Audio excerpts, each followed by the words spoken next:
Hello and welcome to the next lesson in the dynamic programming module. In this lesson, we will be applying the dynamic programming technique for solving a wide range of problems where your goal is to find an optimal order of something. We will illustrate this technique by solving the so-called placing parentheses problem.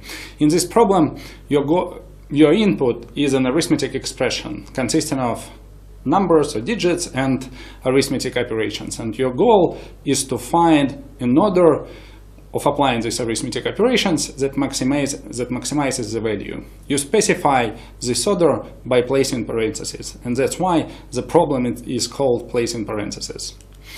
As usual, we start with problem overview. Consider the following toy arithmetic expression: 1 plus 2 minus 3 times 4 minus 5.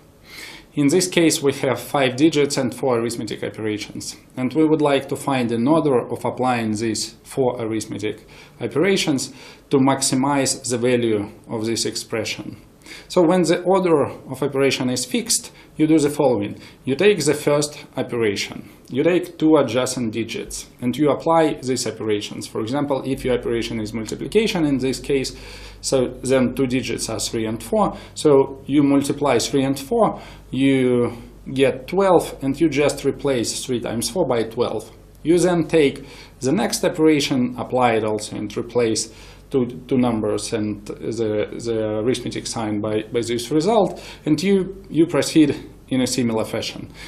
In the end, you get a single number, and your goal is to find an order that guarantees that this number is as large as possible.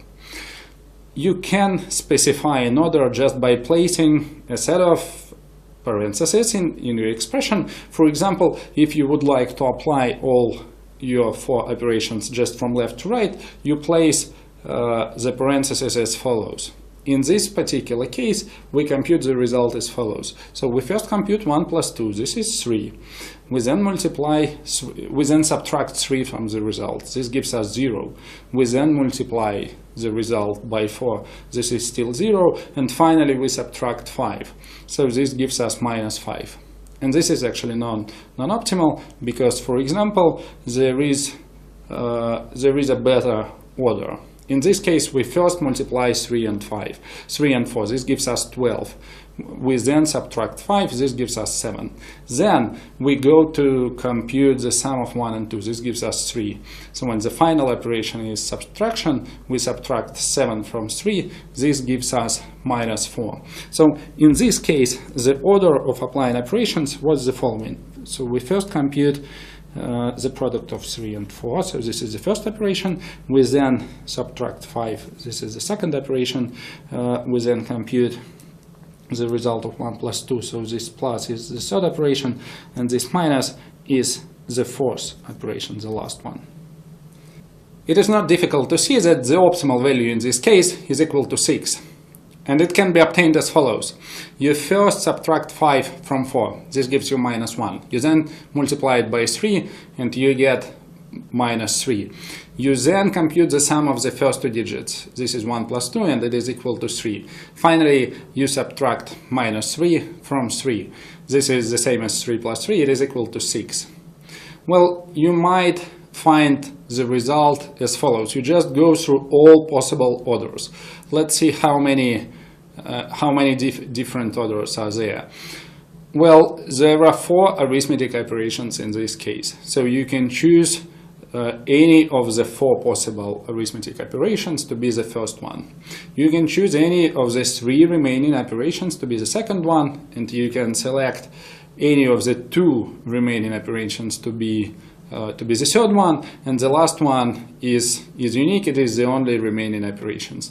So in total there are 4 by 3 by 2 by 1 different orders. This is equal to 24, and you can just enumerate all of them, write them down, compute an answer for each of these orderings, and select the maximal value. However, our method of going through all possible orderings does not scale well, and this is why. Consider the toy example shown on the slide. In this case, we have 6 digits and 5 arithmetic operations. This example will require us to go through all possible 120 orderings. So just because there are 5 operations, so any of 5 of them can be the first one, any of the remaining 4 of them can be the second one, and so on. So this is 5 by 4 by 3 by 2 by 1, which is equal to 120. This is already not so easy to do this by hand. I mean, to go through all possible such orderings. Well, this is not easy, but we can teach a computer to do this, right? So we can implement an algorithm that goes through all possible orderings.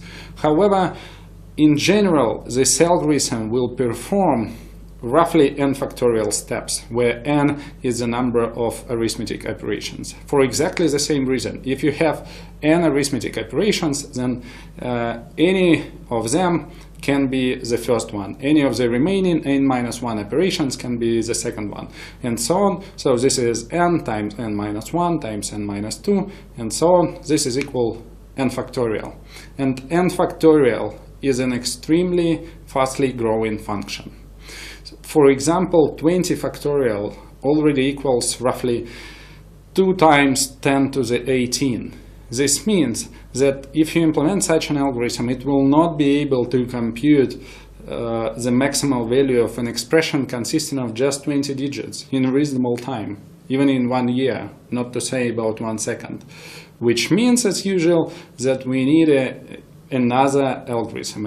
As you might have already guessed, we will use dynamic programming to design a more efficient algorithm.